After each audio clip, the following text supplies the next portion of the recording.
Dawn breaks over an eerie landscape.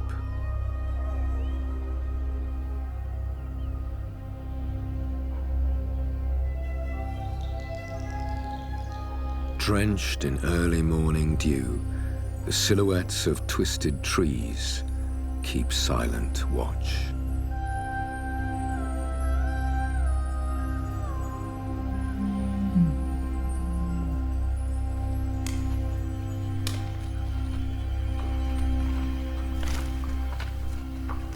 Ghostly shapes move in the mist,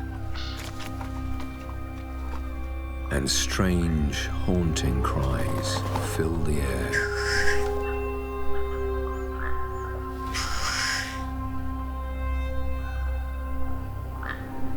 These are the Moors, a wilderness unlike any other.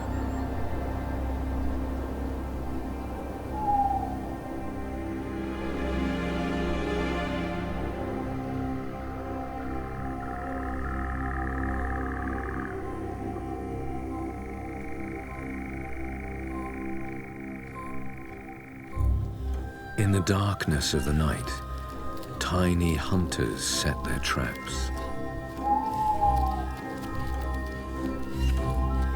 They work industriously, spinning their deadly web.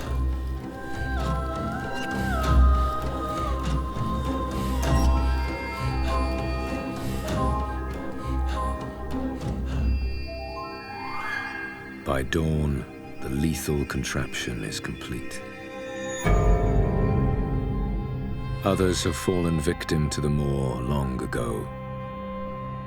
One careless footstep can lead to a grisly end.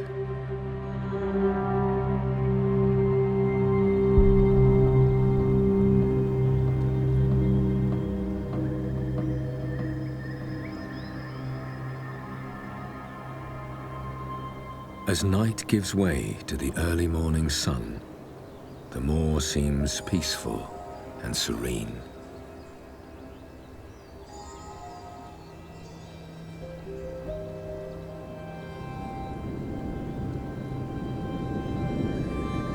But deep beneath the carpet of grass and moss, dark secrets lie hidden from our eyes. They conceal a gruesome past.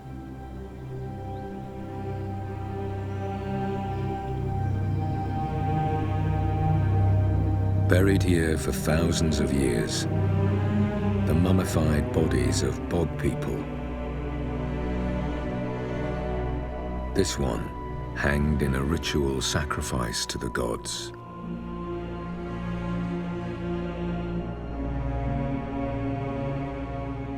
The Tolland man was placed in a Danish bog more than 2,000 years ago, but his features are perfectly preserved in the acidic peat.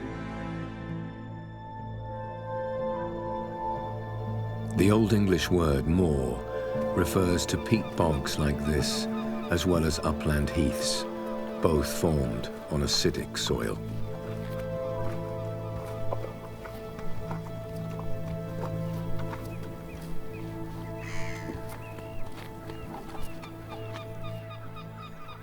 Dead vegetation is unable to break down in these conditions, so it builds and forms thick layers of peat, which grow by a centimetre each decade, a metre in 1,000 years.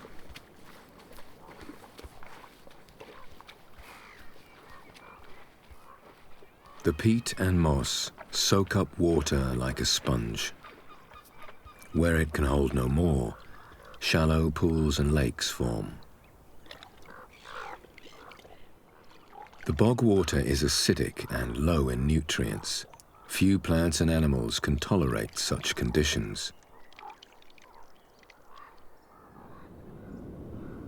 The pools are constantly changing in size, shrinking and growing with the rain. Erratic and unpredictable, the moors are a hostile environment.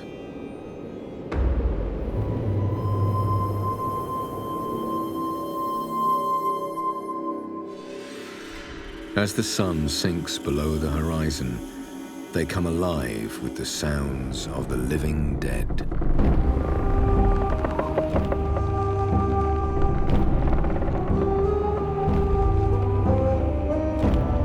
Creaking and groaning, the gnarled and twisted trees appear to awaken, their knotty arms reaching into the night sky.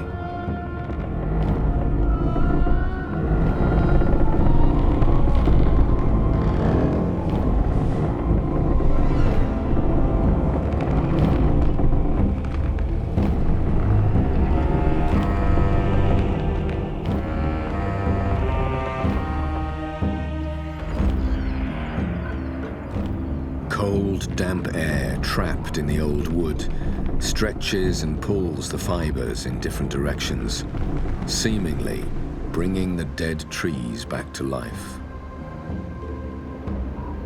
It's natural events such as this which give the Moors their ghostly reputation.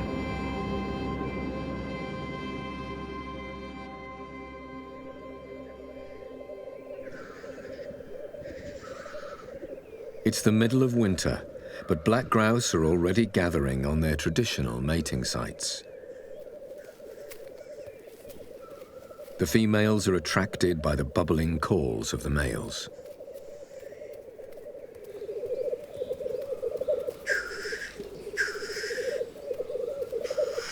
The cocks in their striking black plumage are charged up and ready to challenge rivals. They vie for the best spots on the arena, each hoping to win over the females.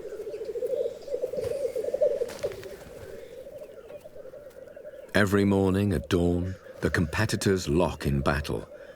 But by the time the sun rises, it's all over again.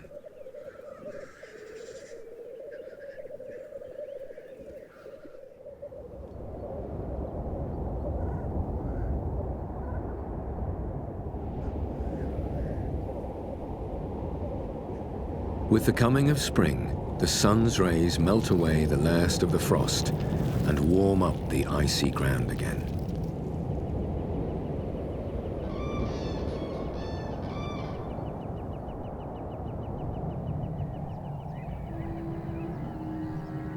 Other moorland residents now emerge from hibernation.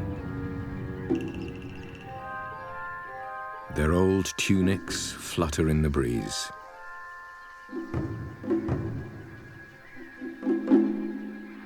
Male adders have shed their winter skins and look glossy and vibrant in their new colors. They're ready to mate, and like the grouse, have come to traditional sites on the moor.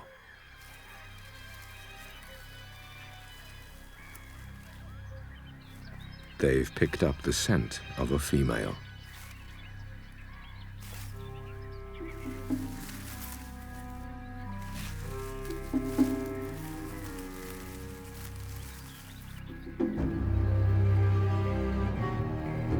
There's a frenzy of activity as males from all around hone in on the smell.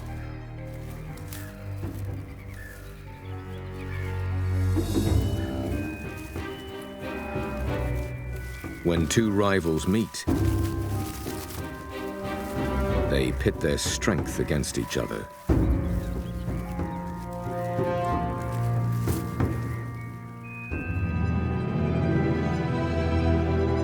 The dance of the adders is, in fact, an old-fashioned duel.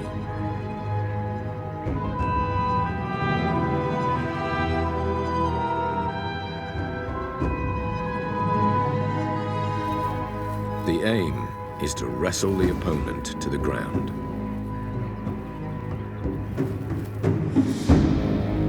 The winner keeps ownership of the arena. And the loser gives way.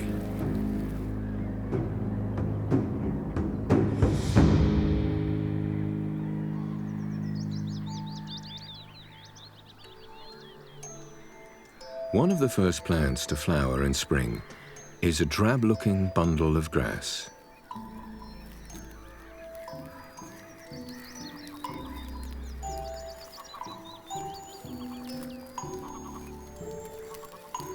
Pointed quills push up the silver heads of the bog cotton or cotton grass.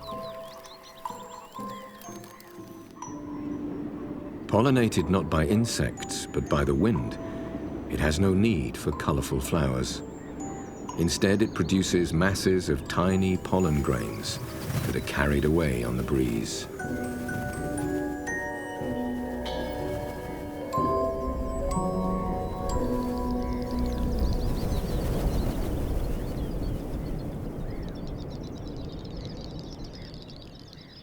As dusk falls, more secretive moorland residents converge on the grassy arena.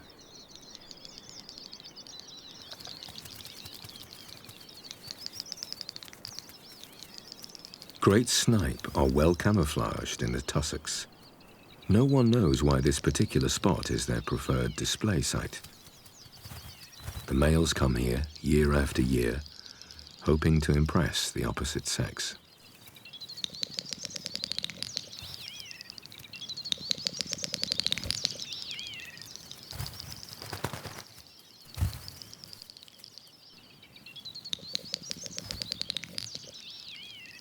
Center stage is the preferred position, but a little extra height can help catch a female's eye. He's detected a better spot.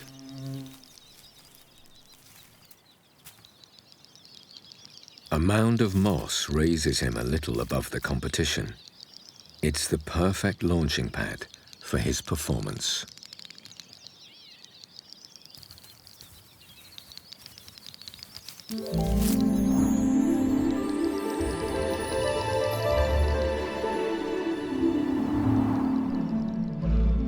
Leaping into the air, the males are all out to impress.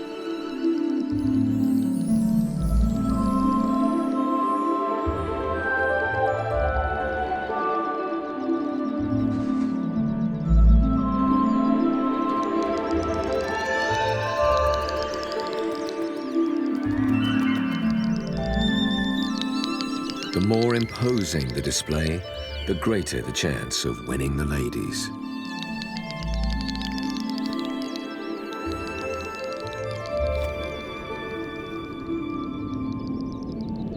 Towards the end of May, the nights are short, and the dancers continue into the early hours of the morning.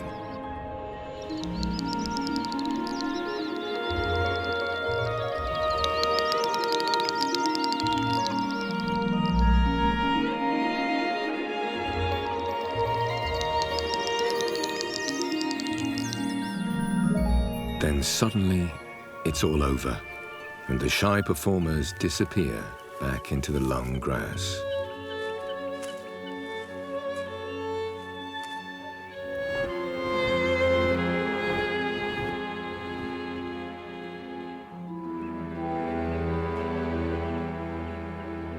With moorland habitats on the decline, great snipe have disappeared from much of Europe and are confined largely to northern Scandinavia and Russia.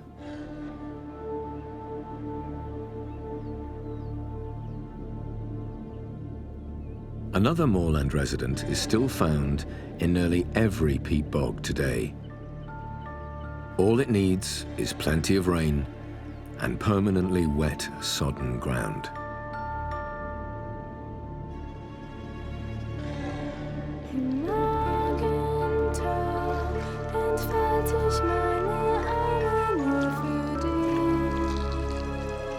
The sundew, a strangely beautiful plant with a dark nature.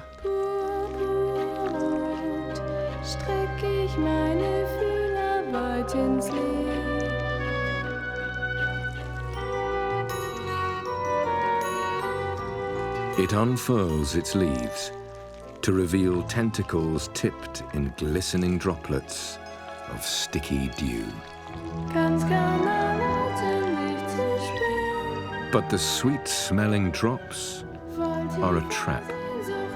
They attract insects into the sundew's deadly arms.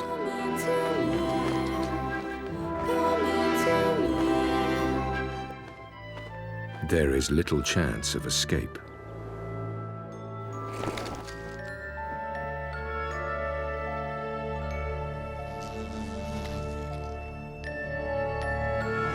The whole leaf wraps around the prey and slowly digests it.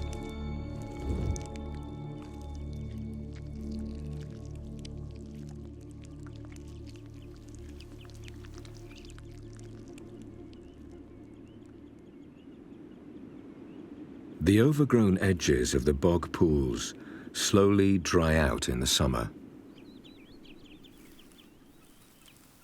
A female adder, basking in the sun, is well camouflaged among the brown grass.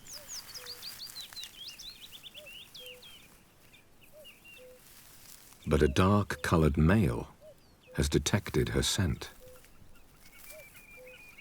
A second male appears on the scene. Two's company, but three is definitely a crowd. There's nothing for it but to eliminate the competition.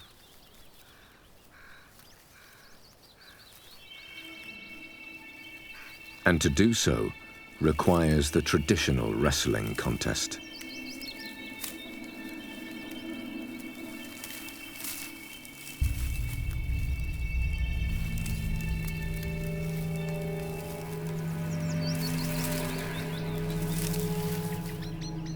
The female only has to wait. The winner will soon return to her side.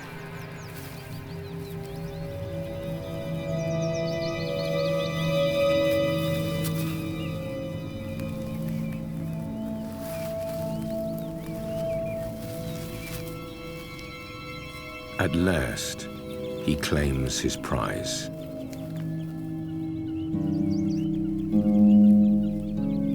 Or maybe not. Another male is on the trail of her scent. He has distinctive black and white markings.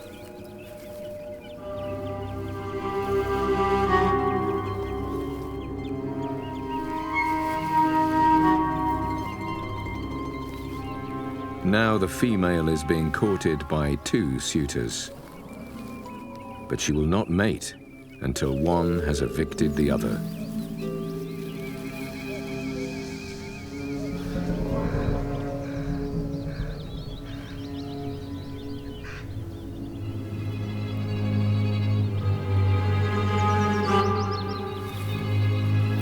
The black male seems to have the upper hand.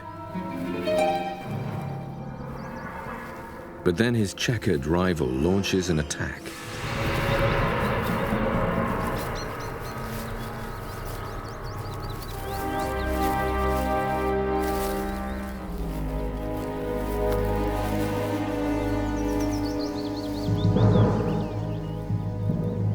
He has lost his prize at the last moment and retreats in defeat.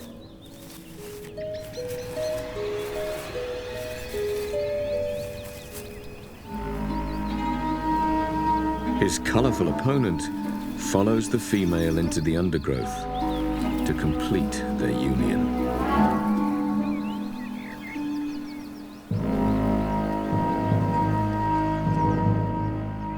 In late summer, she will give birth to their live young somewhere in the moor.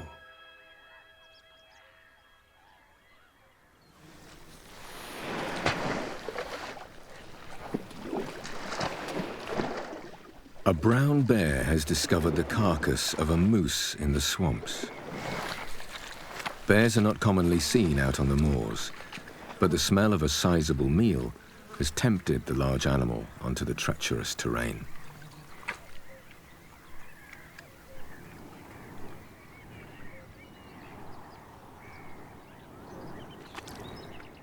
Our moors are one of the last true wildernesses in the heart of Europe, with few people venturing into its boggy marshes. The bear knows he can feed here undisturbed, even during the light of day.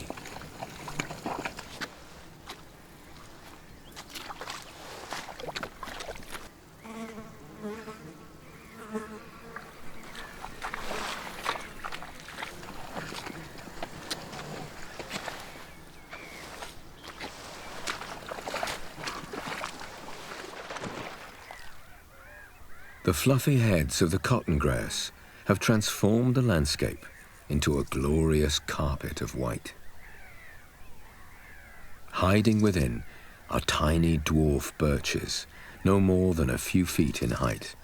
Their tender leaves attract another sizable visitor.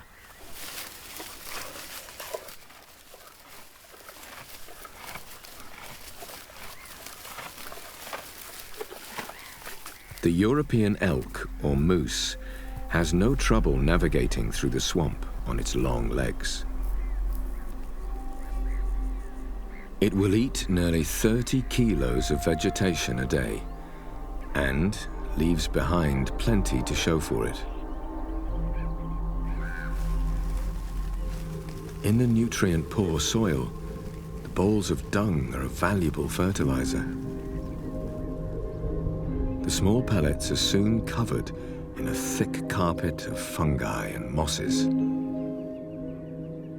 The aptly named dung moss relies on the droppings left by large mammals. Within a few weeks, thin stalks start to push upwards from the green cushion.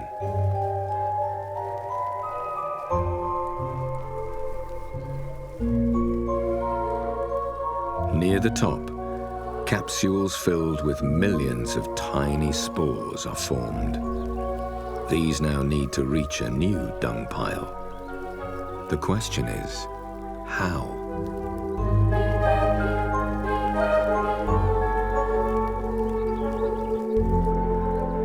The capsules start to emit the smell of ripe fruit to attract attention.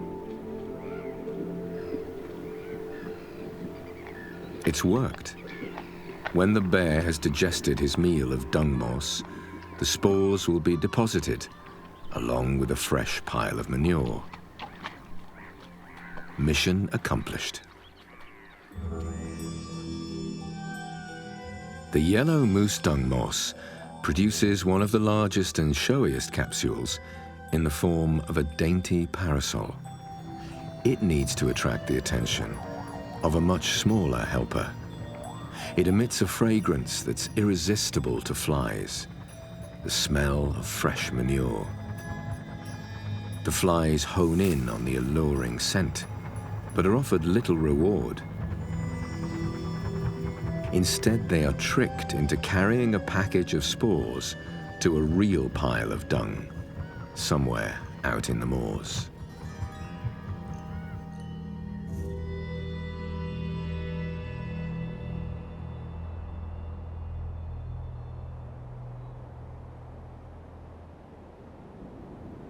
The acidic and nutrient-poor soils of the moors only allow specialists to grow here. The bog bilberry, a hardy relative of the blueberry, and on its leaves, the tiny red eggs of another moorland specialist. The moorland clouded yellow butterfly only lays its eggs on bilberry bushes. Its caterpillars don't have far to go for food once they hatch.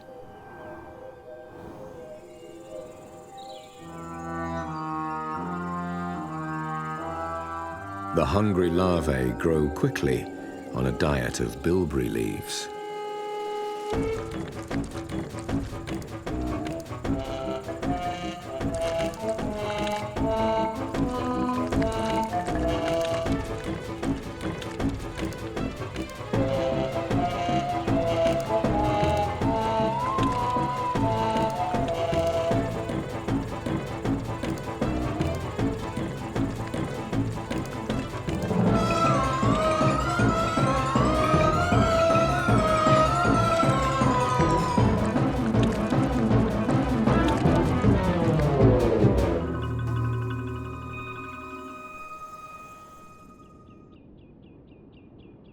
The edges of the moorland pools are sparse in vegetation, fringed by spongy mats of green. The acidic, sterile waters support little life. On floating rafts of moss and grass, some nevertheless manage to eke out a living. The sundew gets all the nourishment it needs from insects trapped in its sticky claws. But even a meat-eating plant has its enemies. This caterpillar is a peat bog specialist and has turned the tables. It carefully navigates the sundew's tentacles, biting through the stalks and munching on the succulent leaves.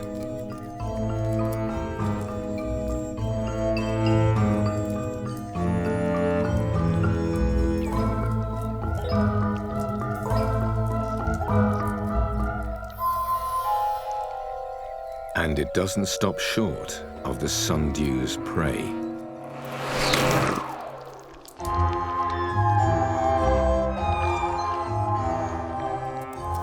This caterpillar is also a meat eater and will consume both plant and insect in one meal.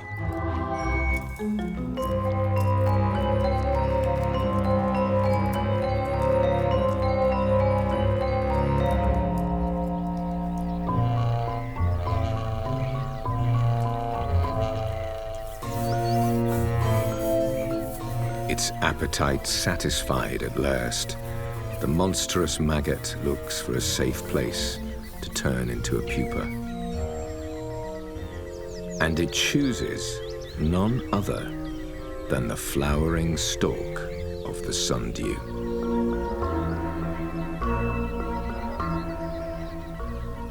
After 17 hours, the transformation is complete.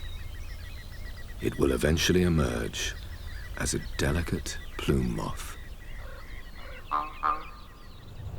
As the summer sun heats up the ground, the water table falls. The carpet of moss now forms a dry skin across thick, toxic sludge below. Even decomposing bacteria struggle to survive here. Over time, the dead vegetation builds up to form thick layers of peat in which moorland plants anchor their roots. Another creature that has adapted to these hostile conditions is a small ant.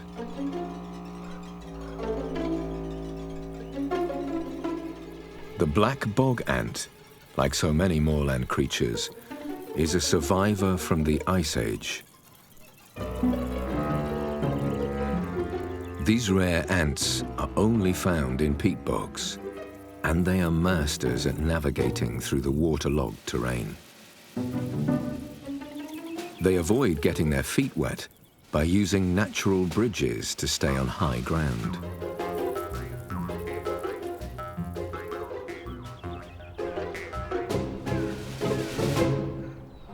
But there is one way that bog ants differ from other ants.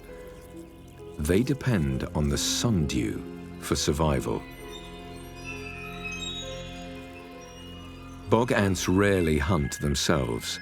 Instead, they resort to stealing the sundew's victims, robbing them of 2/3 of their prey.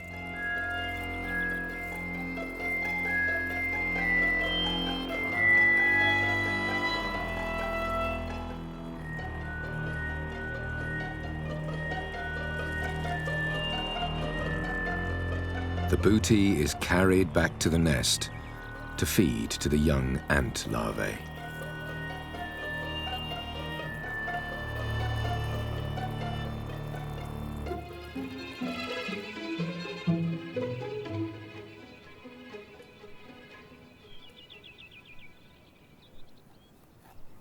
On the stalks of the sundew flower, one of nature's miracles is underway. After 11 days inside its pupa, the plume moth caterpillar emerges in its adult form.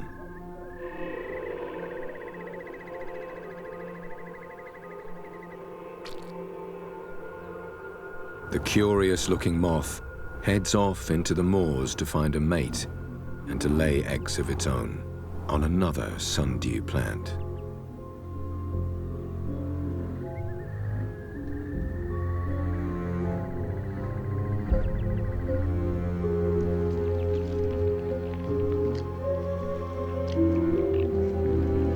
sundew also needs to ensure the survival of a future generation. Unfurling its long stalks, it raises its flowers above the sticky tentacles. With few insect pollinators living in peat bogs, the sundew has opted for another strategy. It produces small flowers that fertilize themselves.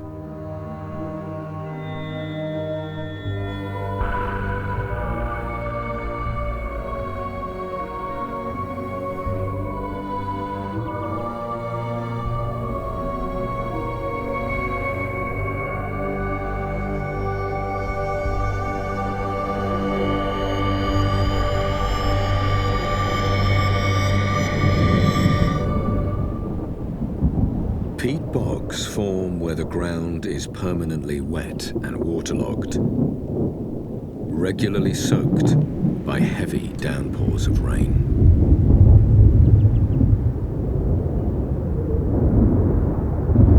For the animals that live here, the sound of the approaching storm is a familiar one.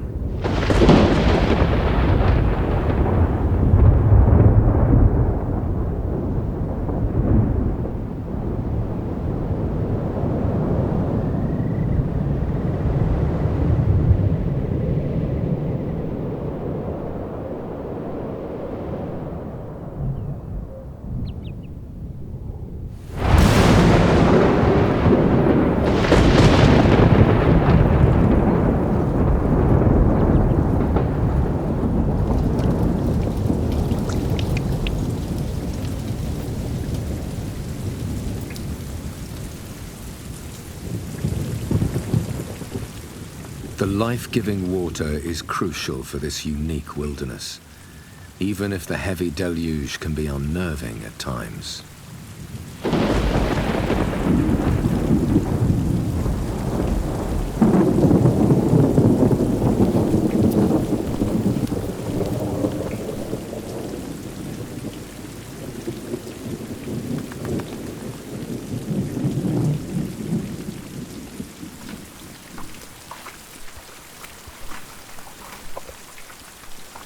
It's hard to imagine that the sodden ground could absorb any more. Moorland animals can be walking on terrain that appears solid, but is in fact 95% water.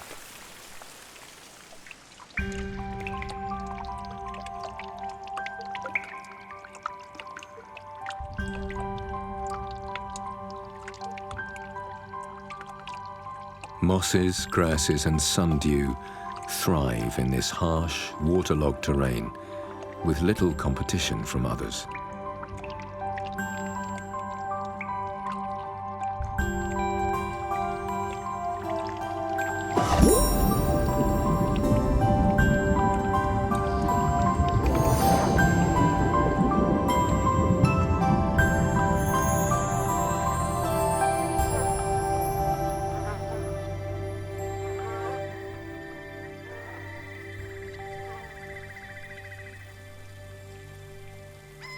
The barren nature of the moorlands is down to the hostile conditions here, where only the most specialized are able to survive, both big and small.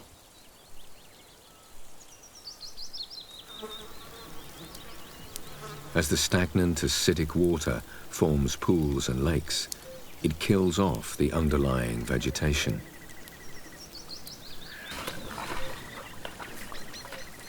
It's a constant battle between water and land, the one encroaching upon the other.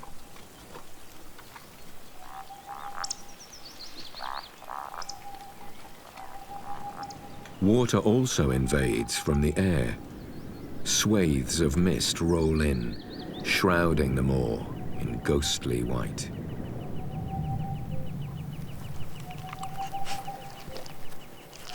The poor visibility poses no problems for the bear. His good nose has directed him to a wolf kill.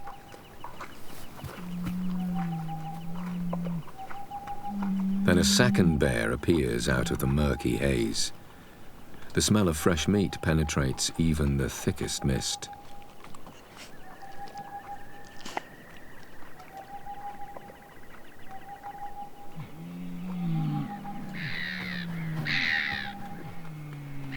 but it's only a youngster and is unwilling to challenge the owner.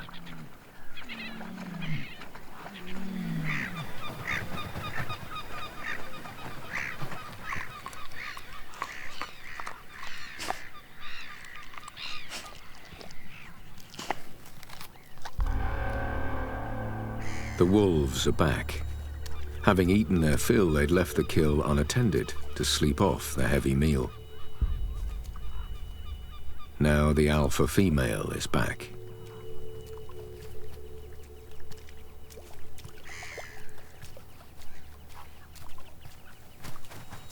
But can a wolf fight off a bear?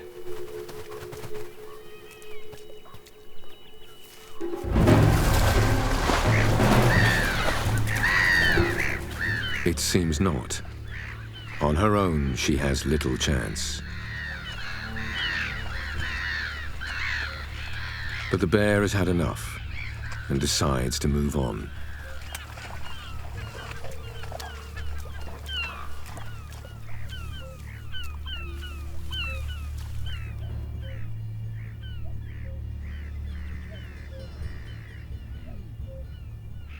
The path is clear for the alpha female.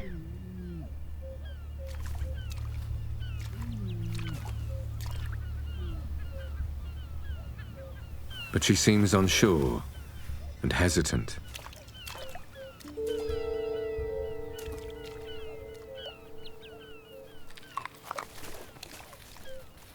And the bear is already returning. He'd gone less than 200 meters before the tantalizing smell of the meat persuaded him to turn back.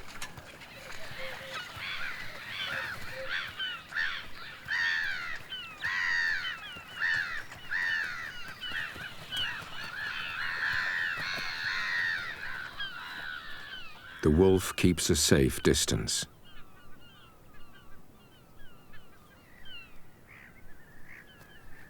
Unlike wolves, bears are not good hunters. Who knows when he'll get a large meal like this again?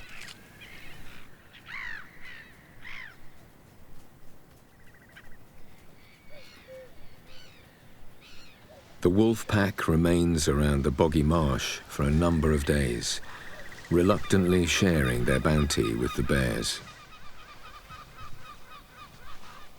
The scarcity of food in the moorlands sometimes makes for unlikely dinner companions.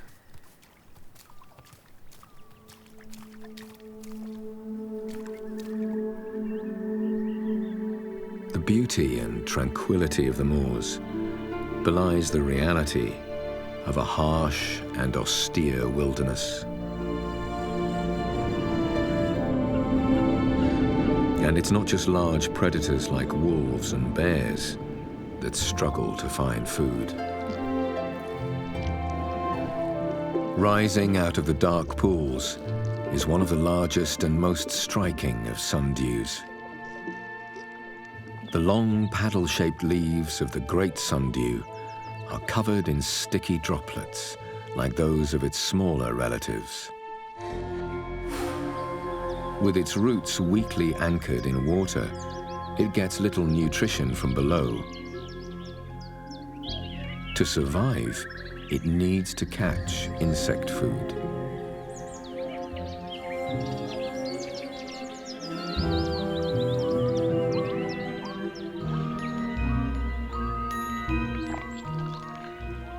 But unlike its smaller cousins, the great sundew is after larger prey.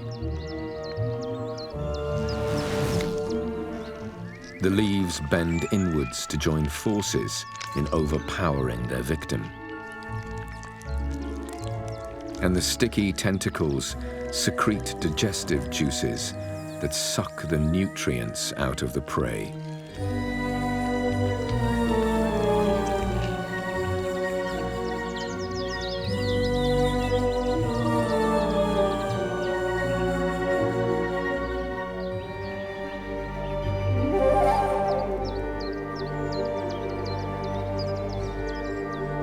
Sundews and a handful of other plants are all that appear to thrive in the boggy marshes. It's a seemingly barren and desolate environment. But many of the creatures that live here are shy and elusive and remain hidden out of sight.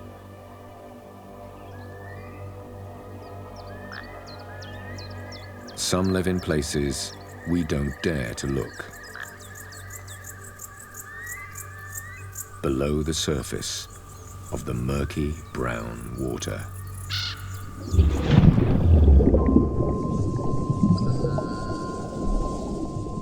Strange, exotic-looking creatures from an alien world.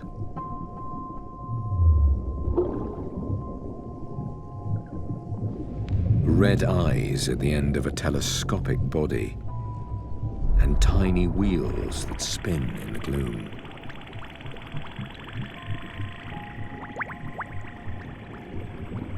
The rotifer uses its propellers to sweep microscopic algae and bacteria into its mouth.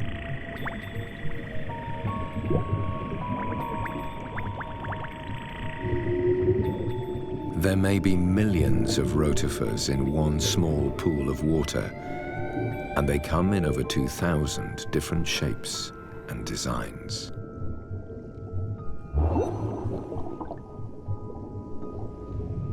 This one has already swallowed a bellyful of algae and laid 2 small eggs. A third is still inside its body. The eggs will remain dormant until conditions are right for the young to hatch.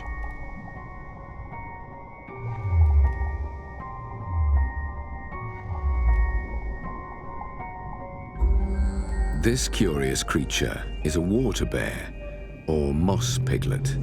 It may appear small and podgy, but can withstand conditions more extreme than any other animal on Earth.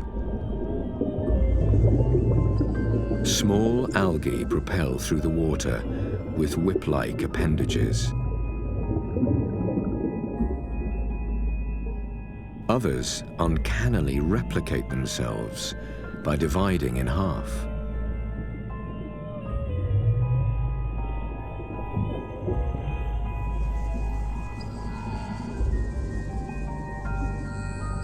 Like tiny solar panels, less than a millimeter in size, they seek out the light and convert it to energy.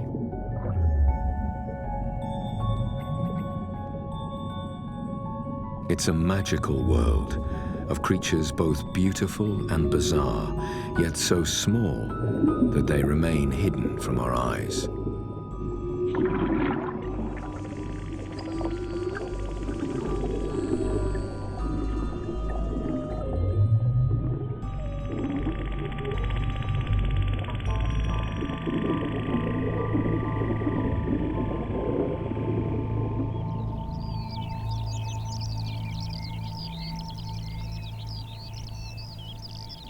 At the height of summer, the shallow peat bogs quickly dry out, creating even more challenging conditions for its residents.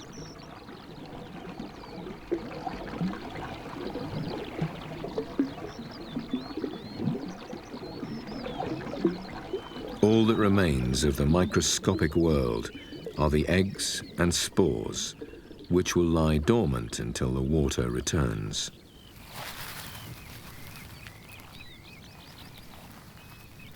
The dark peat rapidly heats up in the sun, and even reptiles leave to seek shelter.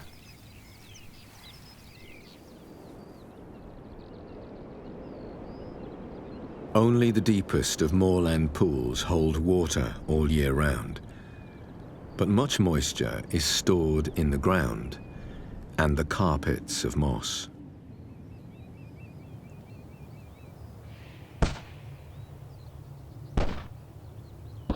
The sound of small explosions cuts through the silence of the moors.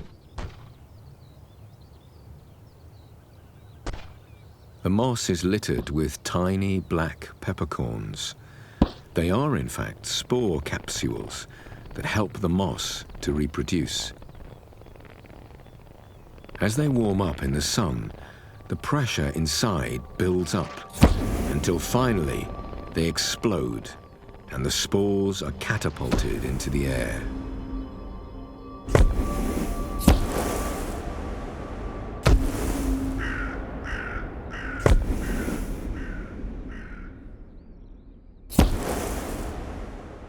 Carried off by the wind, the tiny seeds will germinate elsewhere in the moor.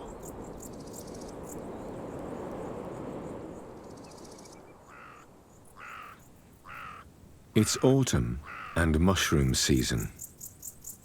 Glorious red wax caps have sprung up from the ground.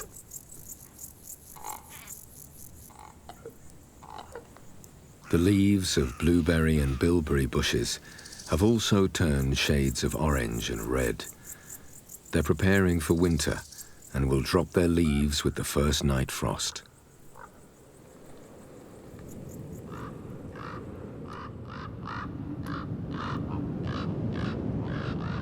As temperatures fall and the nights become longer, life in the moors slows down to a leisurely beat.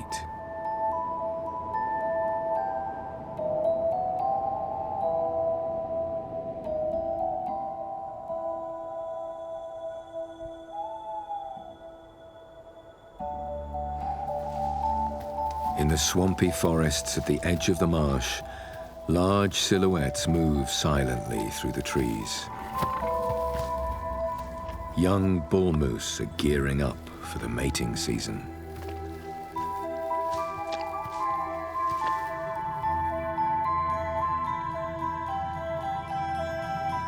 In the far north of Europe, the night skies bear witness to an annual spectacle.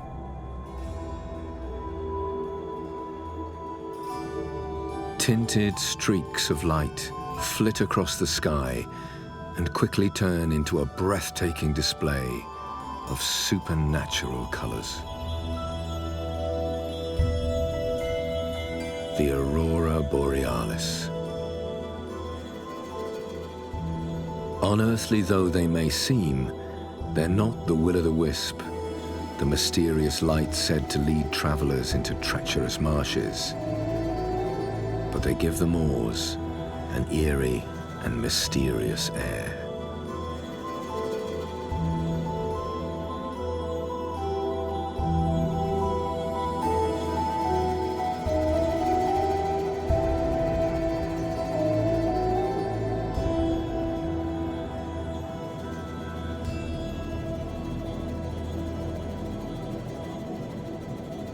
Even today, the moorlands are magical and secretive places, full of strange and surprising creatures.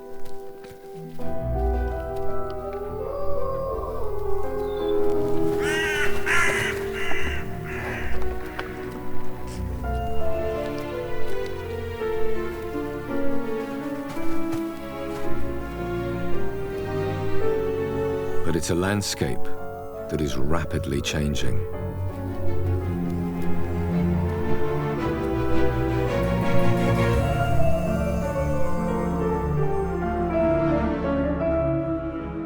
The extraction of peat and draining of the moors is destroying 5,000 square kilometers of moorland every year. Over half of Europe's moors have already been lost, an area almost the size of Germany.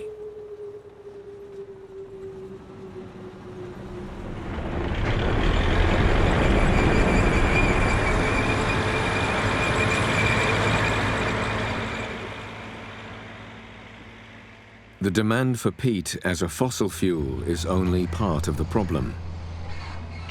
The draining of the marshes for agriculture is a bigger one.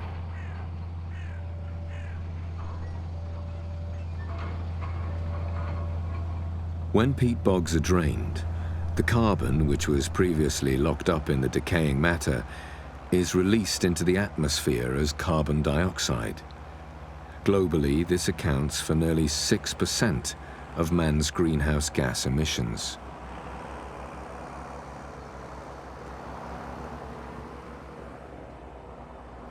All over the world, large areas of moorland are being lost every day.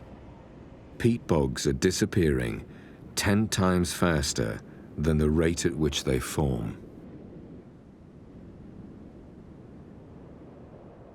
Today, moors account for less than 3% of the Earth's surface, and yet they store more carbon than all the trees in all the world's forests.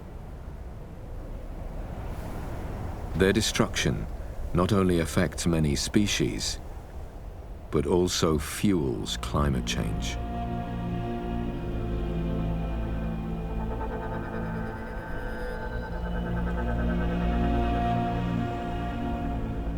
Our peat bogs were formed thousands of years ago, but man is destroying them within a few hundred. Nowhere has the damage been greater than in Europe. Peat has long been exploited by man, as early as the Roman times. Traditionally, it was cut by hand, a slow and small-scale operation that allowed some of the moorland vegetation to grow back.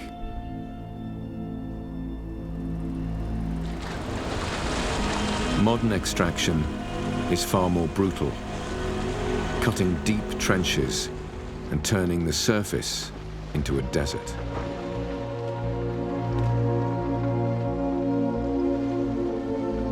But there is hope. We now know that by filling in drainage ditches and digging out pools, we can restore damaged peat bogs within a matter of years.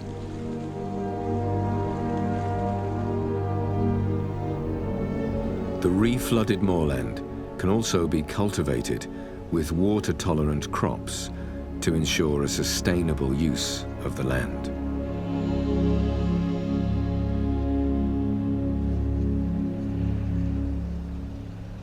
When drained peat bogs are flooded again, they quickly return to life. But it will take centuries for them to be restored to the true wildernesses they once were.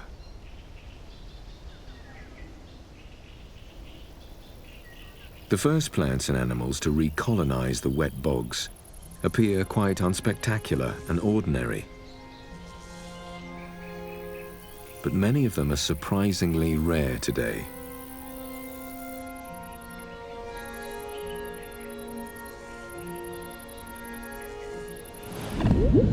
Crucian carp have evolved to survive in the murky, stagnant water. It's also the perfect breeding ground for mosquitoes, and their larvae make a welcome meal.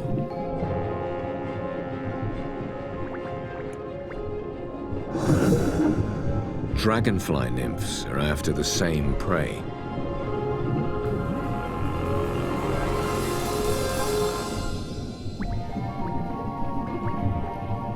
The mosquito larvae hang suspended near the surface, filtering tiny food particles from the water. But there are always some who will dive below. They make easy pickings for hunters.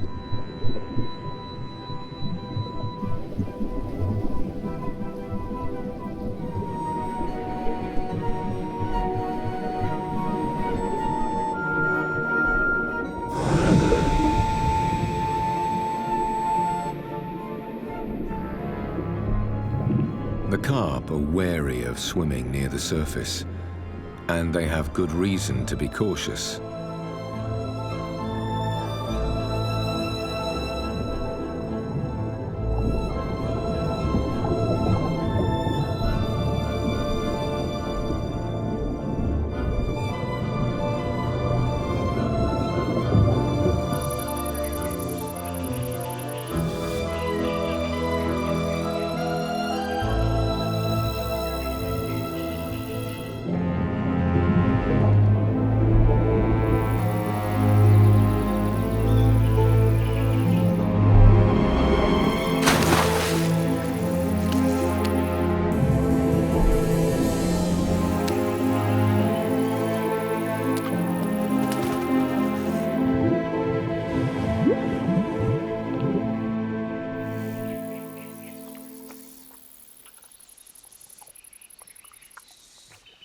Since re-flooded peat bogs are richer in nutrients than before, they support a greater variety of plants and animals than a pristine moorland.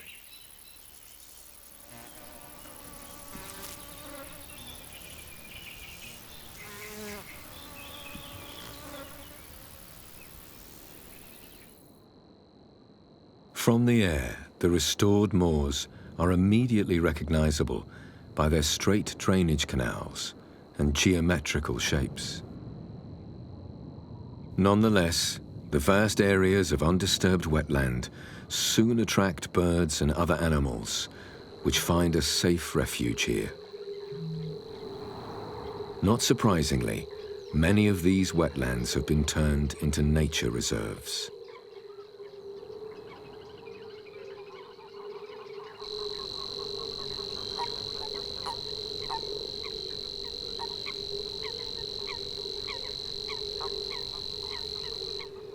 It may take centuries for the re-wetted land to turn back into peat bog, but for the moment, it provides a home for many animals and a safe place to breed and refuel.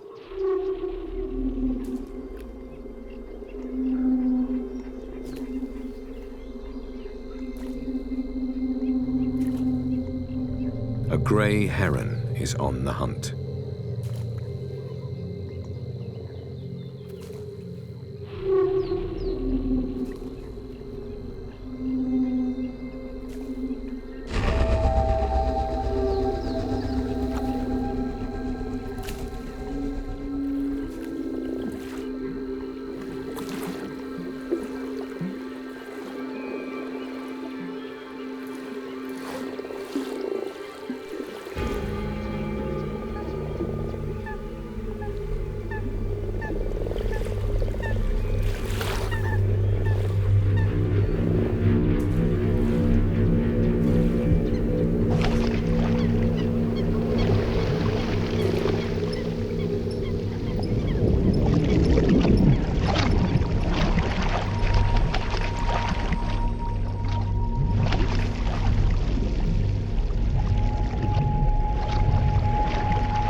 There's no escaping the dagger-like beak.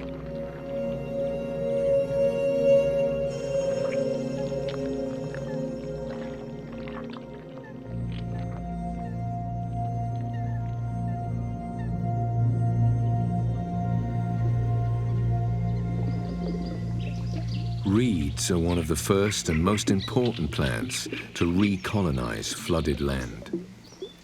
They thrive in shallow water, forming thick, impenetrable forests that soon turn the wetland into a boggy marsh. In fact, peat bogs were formed much like this after the last ice age. Glacial erosion left hollows and basins in the landscape that gradually filled with water.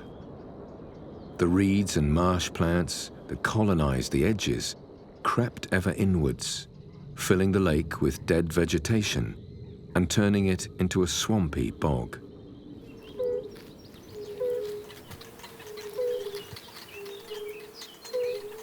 Deep inside the thick jungle of reeds, a shy and elusive bird is raising its young, the little bittern.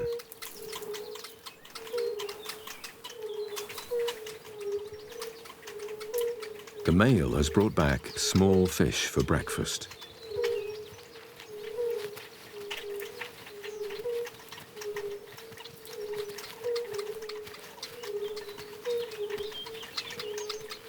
It's the usual mealtime squabbles at the nest.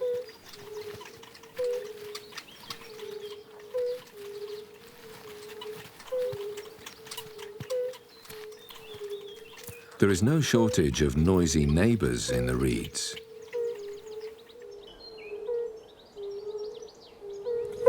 Fire-bellied toads call day and night to attract females.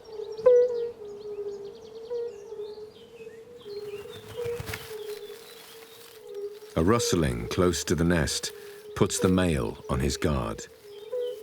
But it's only the female returning with a crop full of food.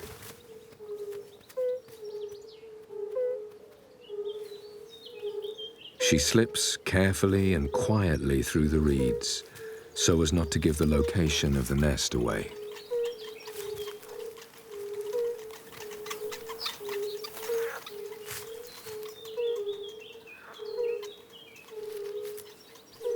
Little bitterns are one of the smallest of their kind and one of the rarest in Europe.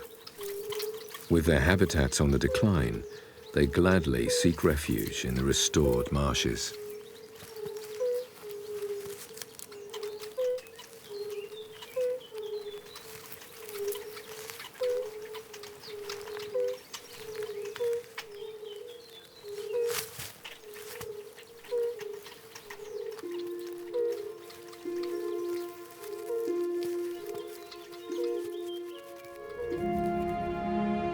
Ancient peat bogs like this one, on the other hand, took over 8,000 years to form.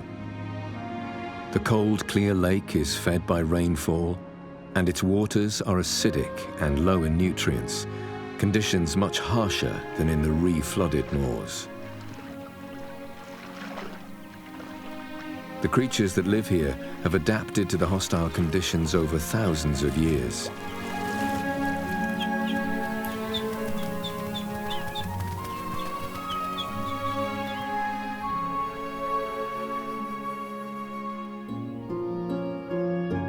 The bog bilberry is one such specialist, and its green leaves, low in nitrogen, are particularly appealing to the caterpillar of the moorland clouded yellow butterfly.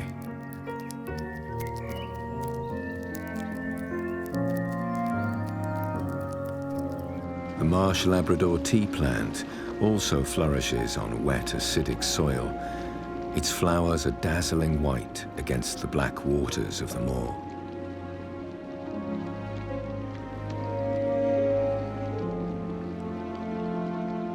Dragonflies are drawn to water of any kind, living most of their lives below the surface as nymphs.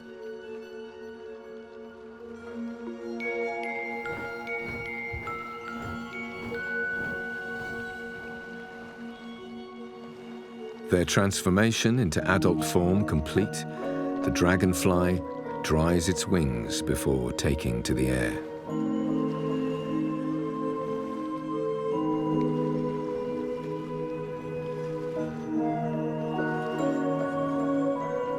Most dragonflies will tolerate acidic water, but the white-faced darter positively seeks it out.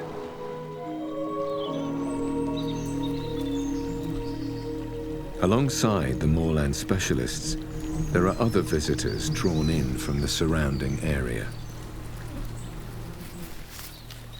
A roe deer is attracted by the fresh leaves on the bilberry bushes.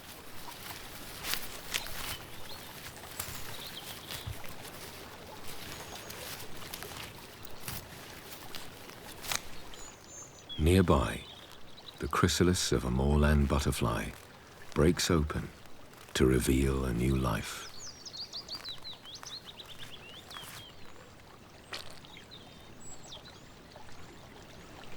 The adult clouded yellow emerged from its case within minutes, but it will take another hour for the body to fully dry in the air.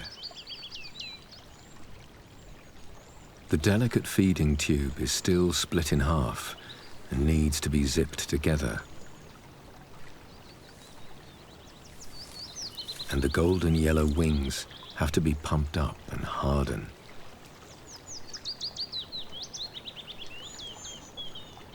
It's one of nature's most extraordinary transformations.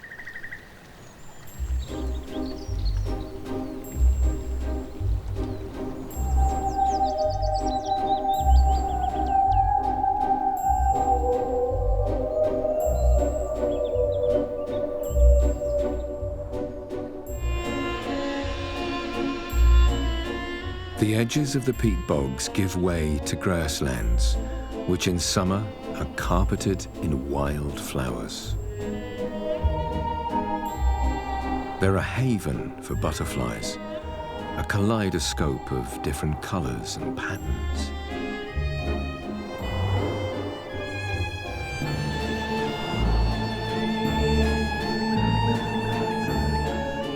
This rare Alcon blue is vying for the attention of a female.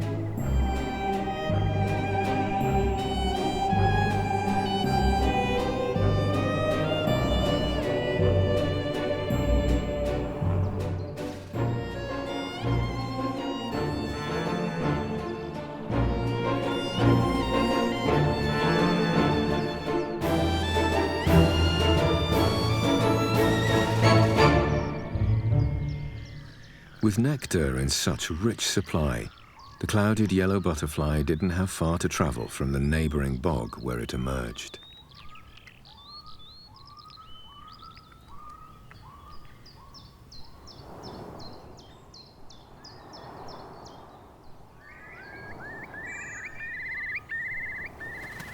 The wet grasslands are also breeding grounds for an iconic moorland bird, the curlew.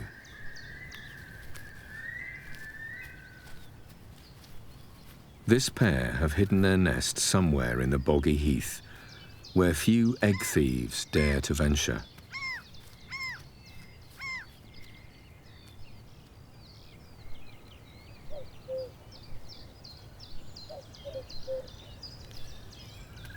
Tucked away in the tussocky grass are 3 speckled eggs.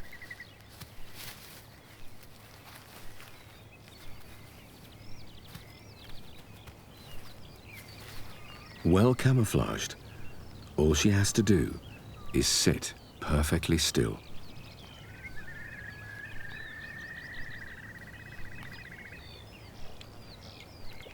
The grazing moose are not after bird eggs, but they may accidentally destroy a nest with their hooves.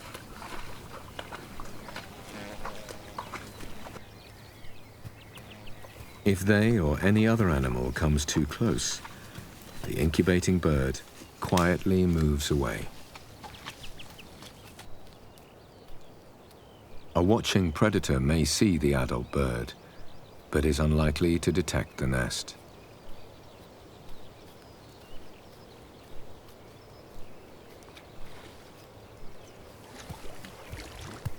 The moose have little interest in the curlew. They remain near the edges of the marsh, feeding on the leafy shrubs and trees.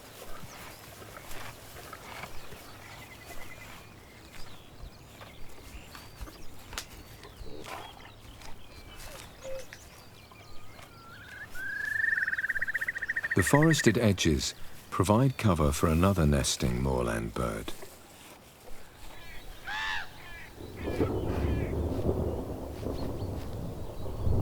Black grouse lay their pale eggs in a shallow scrape lined with grass. The female alone broods the eggs.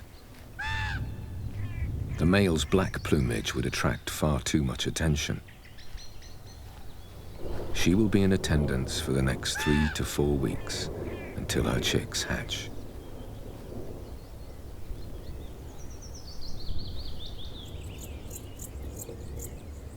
The curlew also returns to her nest. The moose have moved on, and she feels safe again.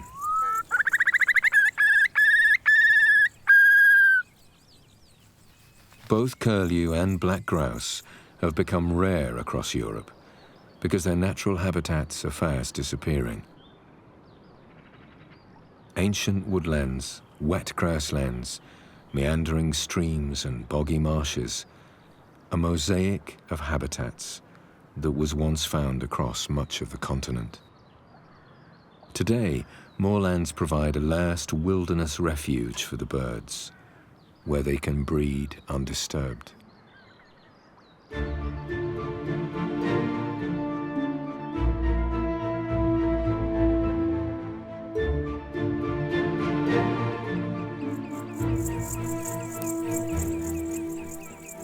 Moorlands are not only crucial for the survival of rare birds. The large marsh grasshopper is one of the biggest of its kind. Once common in bogs and flooded meadows, today it's all but disappeared, occurring in just a handful of places.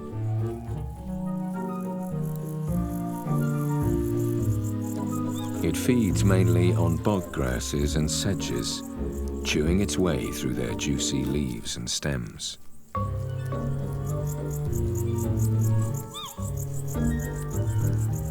But it also has an appetite for the carnivorous sundew.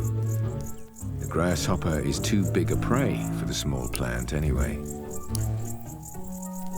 The clicking sound made by the male is aimed at the females.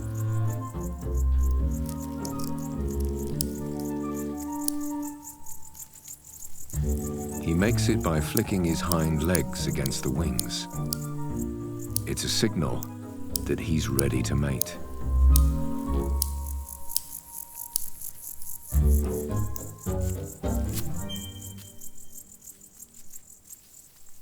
The arrival of a female causes great excitement among the males. The life of a grasshopper is a short one, and each is determined to pass on his genes to the next generation.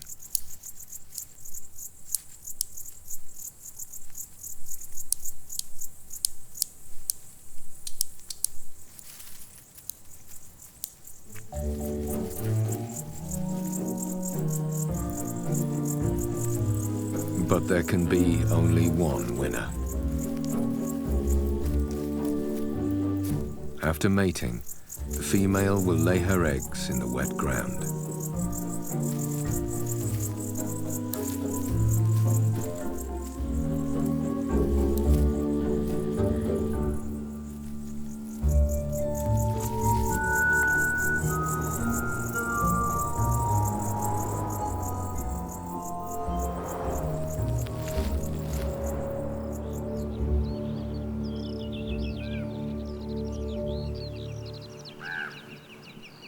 Back at the nest of the black grouse, the young chicks have hatched. Within 2 weeks, they'll be able to fly. But in the meantime, they have to be careful not to fall prey to hunters.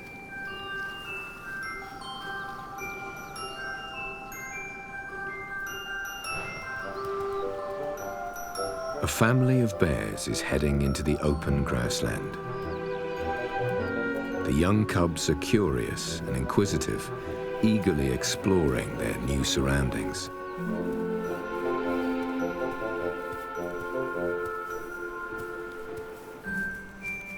The female watches their approach nervously, keeping her chicks close under her wings.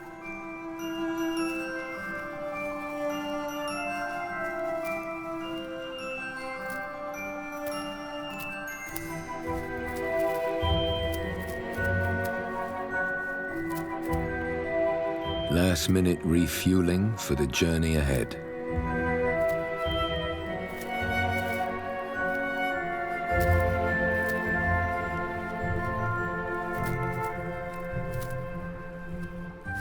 And then they're off.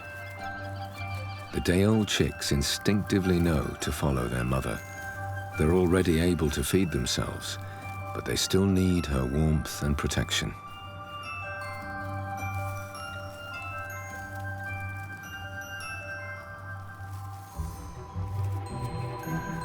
Finding the way through the tangle of grasses is not easy when you're that small, but they all get there in the end.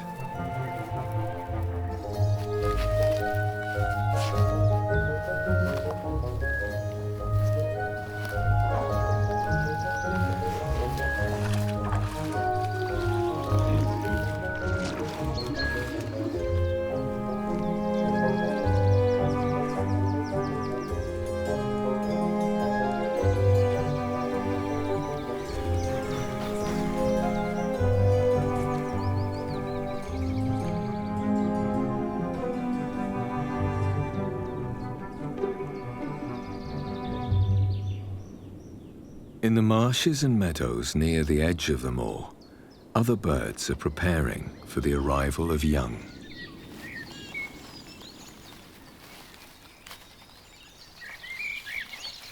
A crane chick has just hatched from its egg, still wet and exhausted from the effort. The parent birds have a demanding few weeks ahead of them. Barely a day old, and the young chick is already up on its legs. But the mother pushes it back into the middle of the nest.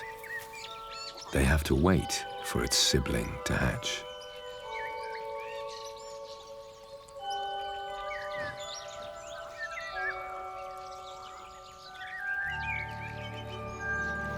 The world outside seems a little overwhelming at first. The old eggshell is comfortingly familiar.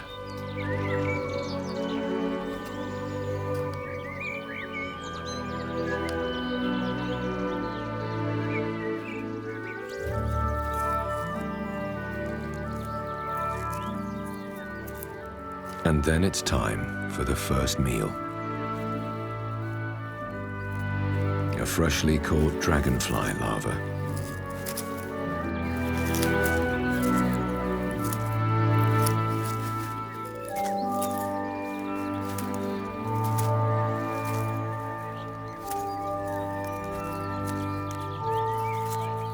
The parent bird seems to have endless patience.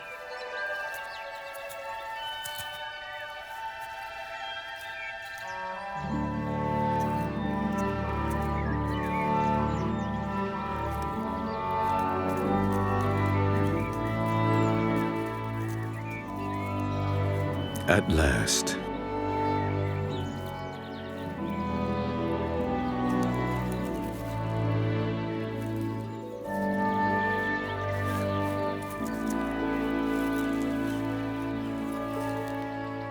And now a well-deserved rest is in order to help digest the meal.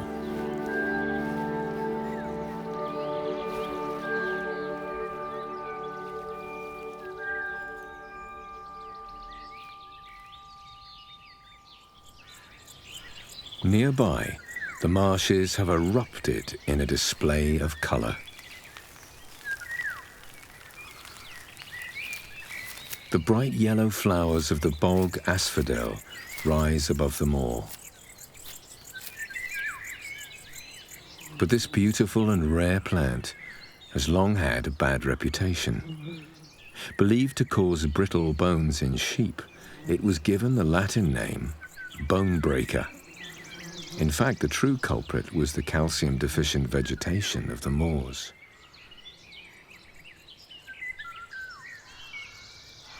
Living among the reeds and sedges is one of Europe's smallest mammals, the harvest mouse. A water rail searches for snails and worms in the boggy swamp.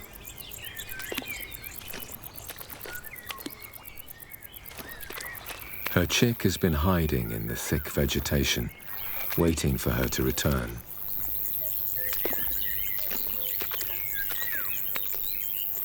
The waterlogged marsh offers safety from predators, so not surprisingly, many animals choose to raise their young here.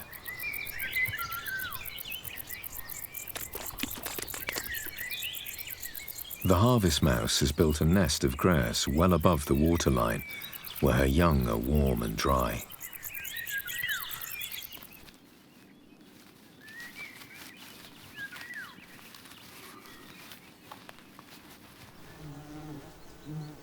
The entire moor has been turned into an animal nursery, with parents in attendance round the clock. The mouse regularly leaves the nest to feed and replenish her reserves.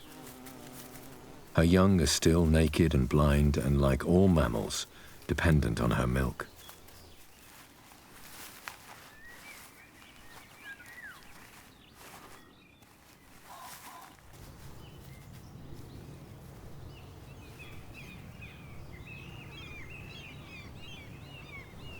The long, warm summer days provide plenty of food, and the young animal families grow quickly. The bleak and desolate winters now seem but a distant memory. But there's a change in the air. The brown bears need to put on fat reserves for the winter, and they know the best place to search for food. In the deep, dark waters of the moor.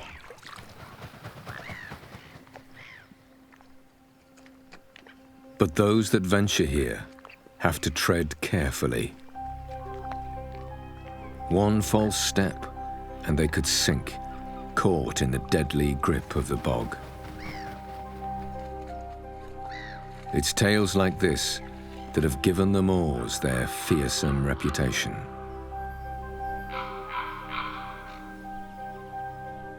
A poem from the 19th century captures the mood. "'Tis an eerie thing o'er the moor to fare, when the eddies of peat smoke justle, when the wraiths of mist whirl here and there, and the wind-blown tendrils tussle. When every step starts a hidden spring, and the trodden moss tufts hiss and sing. 'Tis an eerie thing o'er the moor to fare, when the tangled reed beds rustle.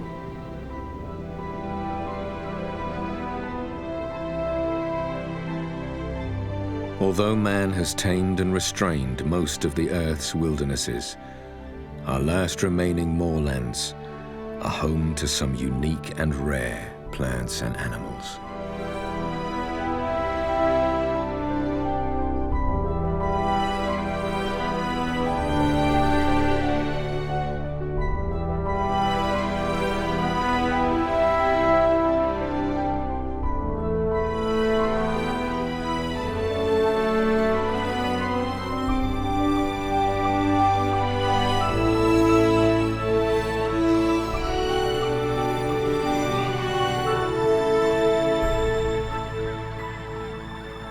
It's autumn, and the cranes are gathering for their annual migration south, a journey of over 1,000 miles.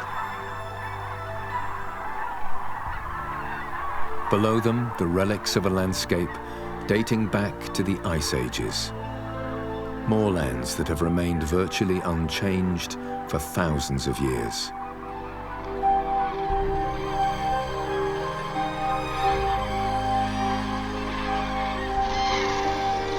The cranes are heading for their traditional roosting sites. The waterlogged marshes offer them safety from predators at night.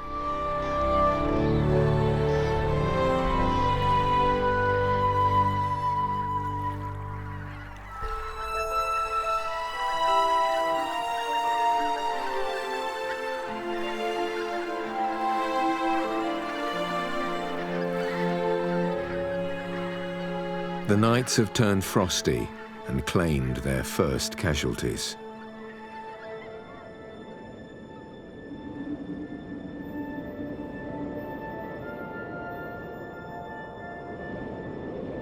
As winter's chill settles in the air, the moorlands are cloaked in a blanket of white.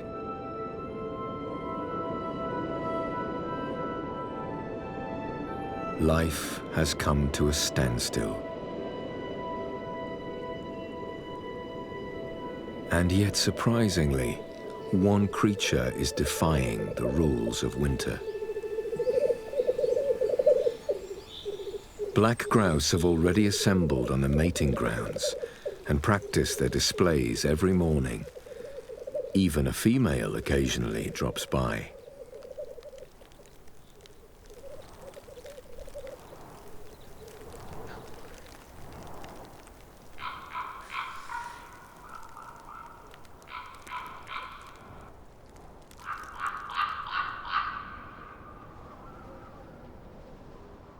But the thick mantle of snow is here to stay and will not lift its covers for a few months yet.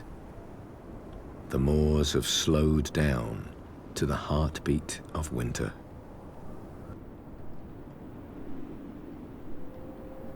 Eerily quiet, yet hauntingly beautiful, a magical stillness has settled over the land.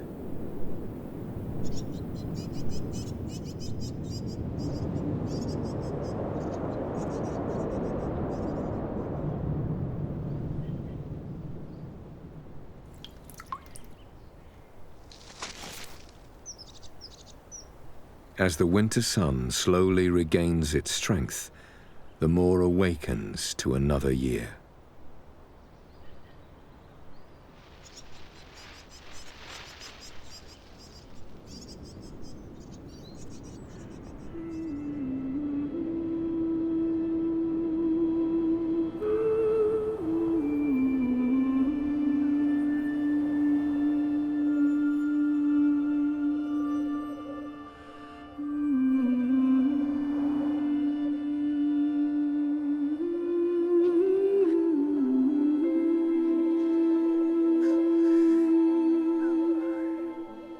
The black grouse males are stepping up the pace, and heading for a grand finale in their mating dance.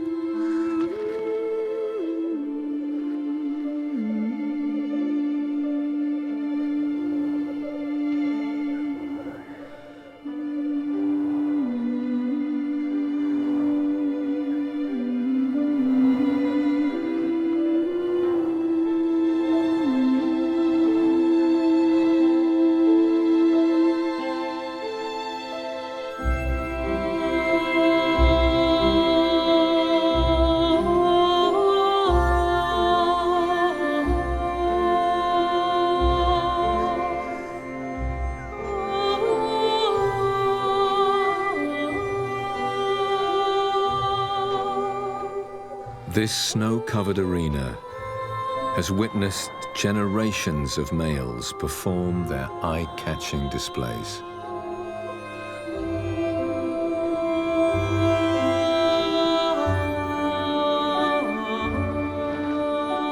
This is the true magic of a wilderness unlike any other.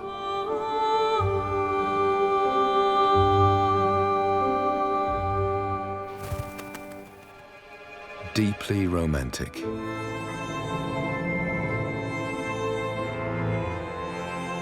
And at the same time, deceptively treacherous. The Moors.